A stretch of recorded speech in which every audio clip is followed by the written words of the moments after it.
नमस्कार,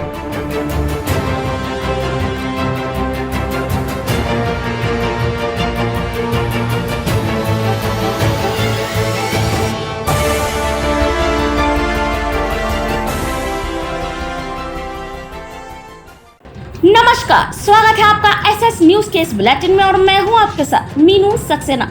आइए देखते हैं लखनऊ की खास रिपोर्ट। क्या योगी सरकार में नहीं सुरक्षित हैं बेटियां? प्रधानमंत्री का नारा बेटी बचाओ बेटी पढ़ाओ को ठेंगा दिखा रही है लखनऊ सरोजनी नगर पुलिस। क्यों नहीं लिखती एफआईआर? सरोजनी नगर पुलिस क्यों डर रही है दबंगों से? क्यों नहीं दे रही बेटियों का साथ? क्या सरोजनी नगर पुलिस किसी बड़ी वारदात के इंतजार में है? सरोजनी नगर थाना क्षेत्र में बेटियां नहीं है सुरक्षित। दबंगों ने लड़की से की छेड़छाड़, विरोध करने पर जमकर पीटा और सर भी फाड़ा। दबंग पीड़ित को दे रहे हैं जान से मारने की धमकी। सरोजनी नगर पुलिस मामले को दबाने में जुटी है। सरोजनी नगर पुलिस दबंगों को दे रही है पूर्ण संरक्षण। लगातार पुलिस पर बना रही है सुलह और समझौता करने का दबाव। छेड़छाड़ व मारपीट जैसे गंभीर आरोपों पर सरोजनी नगर पुलिस ने धारा 151 में उल्टा शिकायतकर्ता पर ही दर्ज किया मुकदमा। 3 दिन से पीड़िता लगा रही है थाने के चक्कर, नहीं मिल रहा न्याय। डायल 112 पर सूचना देने के बाद भी नहीं मिली सहायता। तड़पती रही, चिल्लाती रही पीड़िता। दबंगों ने पीड़िता का फोन भी तोड़ा। पूरा मामला सरोजनी नगर थाना अदाली खेड़ा चौकी का है। अब देखने की बात यह है कि जहां रामराज के सपने में जनता योगी सरकार इतना निहार रही है, वहीं दूसरी तरफ योगी जी की सरकार में पुलिस इस तरह के गंदे कार्य करने वालों का सपोर्ट भी कर रही है। क्या इन पर नहीं होगी कार्यवाही, पूछती है जनता। Bureau report Mukesh Rawat.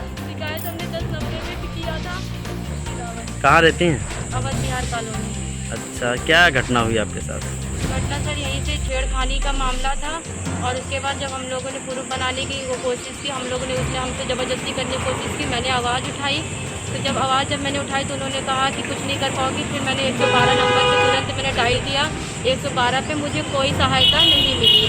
जब मुझे कोई सहायता नहीं मिली तो उसके बाद उन्होंने कहा कि कोई सहायता तुम्हारी नहीं मिलेगी और काफ़ी सारे लड़कों की फौज आ गई हमको धमकी देने के लिए, मारने के लिए, जिसमें मैंने अपने ओप्पो F9 Pro से मैंने वीडियो बना ली थी, जो मेरा फ़ोन भी छीन लिया गया और 3 तारीख को फ़ोन छीना गया। 5 तारीख को मेरा फ़ोन वापस किया, वो भी एकदम बुरी हालत में तोड़ फोड़ के, जिसमें मेरा कोई सबूत नहीं बचा।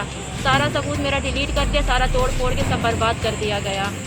और हमारी थाने में कोई सुनवाई नहीं हो रही है। दरोगा हम पे प्रेशर बना रहे, उल्टा हम ही पे मुकदमा लगा रहे हैं। 151 का मुकदमा हमारे भाई पर और हम लोगों पे हो गया, जबकि चोट हमारे सर पे आई हुई है। हमारी कोई भी सुनवाई नहीं हुई है। 3 दिन से हम लोग 4 दिन से परेशान हो रखे हैं, दौड़ दौड़ के इधर उधर सब जगह से करके, लेकिन कोई फोर्स नहीं लग पा रहा है, कुछ नहीं हो पा रहा हम लोगों का। शिकायत कहाँ की आपने? शिकायत हमने 1090 पे भी किया था, 112 पे किया था और अभी हम अपने नियरेस्ट सरोजनी नगर थाने में कंटिन्यू कर रहे हैं। एप्लीकेशन रिसीविंग मांग रहे हैं, कुछ हम लोगों को कोई प्रूफ नहीं दे रहा, कोई रिसीविंग नहीं दे रही है। मेडिकल का कुछ भी नहीं हो पाया, जितना नाम बता रहे किसी पे कुछ नहीं हो रहा है। और 151 पे लगा के हम लोगों पे एक केस को हल्का करने के लिए जो है बना दिया कि 151 पे हल्का करके हटा दे, रफा दफा हो जाएगा। लेकिन हमारी कोई वो नहीं हो रहा, हमको रफा दफा नहीं चाहिए। हमें हमारी चोट लगी हुई है, जो हमारे सर पे बहुत गहरे टाँके लगे हुए हैं, हमें वो हमको न्याय चाहिए। अगर न्याय हमें योगी सरकार नहीं देती है तो हम सुसाइड कर लेंगे। बस यही लास्ट ऑप्शन हमारे पास रहेगा। और मुझे जब तक मुझे न्याय नहीं मिलता, मुझे प्रोटेक्शन भी चाहिए। उनके 10, 15, 20 लड़के डेली उनके घर में आते हैं और हम लोगों को कल ही रात में धमकी मिली है। कल भैया लोगों को अपने वहाँ से कल्ली मत्ती वहाँ पे जो ट्रांसफ़र किया गया, वहाँ से हम लोग अपने भैया को लेके आए हैं। फिर वो लोग आए, धमकी दिए कि कुछ नहीं कर पाओगी और केस को हल्का होने दो, फिर हम तुमको फिर से बताएंगे। तो सर हमें न्याय चाहिए, प्रोटेक्शन भी चाहिए हमें जब तक ये केस नहीं हो रहा है हल्का, केस हमारा जब तक क्लियर नहीं हो रहा है, हमें प्रोटेक्शन चाहिए। कौन कौन लोग थे? ये सुनील था, प्रमोद था और ये अनिल था और वो रोहित भी था, रवि किशन था। रवि जब ये छेड़ा है तो वो सुनील हमारा हाथ पकड़ के गया, ये यहाँ पे चोट लगी थी, ये यहाँ पे चोट लगी। फिर इसी पे हमने आवाज़ उठाई थी, बिना वीडियो बनाना स्टार्ट किया। और विमल धमकी दिया है, जो विमल धमकी दिया था उसकी मैंने वीडियो भी बनाई थी। विमल उसकी बिटिया का देवर है, प्रीति का, और वो आया था धमकाने के लिए। जिसका कि कहा है कि तुम अपने 4 दिन रुक जाओ, तुम 4 दिन में शक्ल नहीं पहचान पाओगे। और 4 दिन नहीं बीते, उसी दिन मेरी खोपड़ी फाड़ दी थी। यानी पुलिस कोई सुनवाई नहीं कर रही है आप लोगों को? पुलिस कोई सुनवाई नहीं कर रही है, उल्टा बयान हम लोगों से लिखवा लिखवा के उल्टा सीधा बुलवा रही है। हमारे चोट पे बिल्कुल भी ध्यान नहीं दे रही है और कह रही है कि तुमने लड़ाई, हमसे उल्टा सवाल कर रही है, इतनी चोट कैसे आ गई? अरे जो पार्टी ने मारा उससे पूछो कि भाई इतनी गहरी चोट देने की क्या जरूरत थी?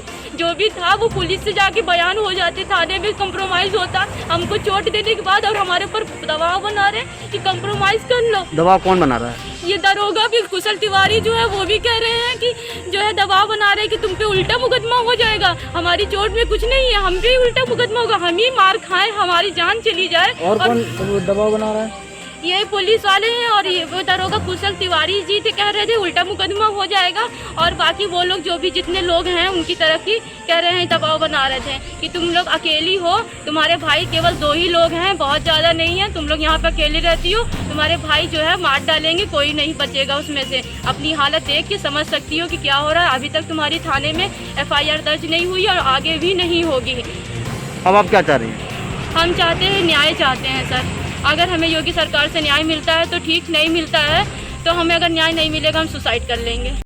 अगर आपको हमारा ये कार्यक्रम पसंद आया हो तो YouTube पर जाकर स्वतंत्र हित समाचार को लाइक एवं सब्सक्राइब करें। धन्यवाद।